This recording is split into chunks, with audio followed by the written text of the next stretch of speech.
بسم اللہ الرحمن الرحیم۔ السلام علیکم۔ پارہ 12 سورہ یوسف، رکوع نمبر 6۔ بادشاہ نے خواب دیکھا کہ 7 دبلی گائیں 7 موٹی گائیوں کو کھاتی ہیں، اور 7 ہری بالیں اور 7 سوکھی، اور درباریوں سے تعبیر پوچھی تو کوئی نہ بتا سکا۔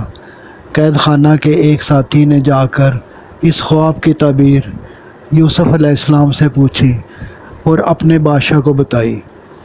رکوع نمبر 7۔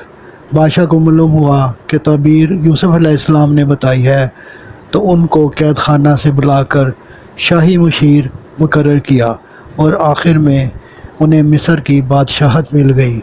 صدق اللہ العظیم۔ آپ سے گزارش ہے کہ چینل کو سبسکرائب کر دیں اور گھنٹی کے بٹن کو دبا دیں تاکہ ہر نئی آنے والی ویڈیو آپ تک پہنچتی رہے۔ دعا ہے کہ اللہ تعالیٰ آپ کو صحت و تندرستی والی لمبی زندگی عطا فرمائے۔ آمین آمین آمین یا رب العالمین۔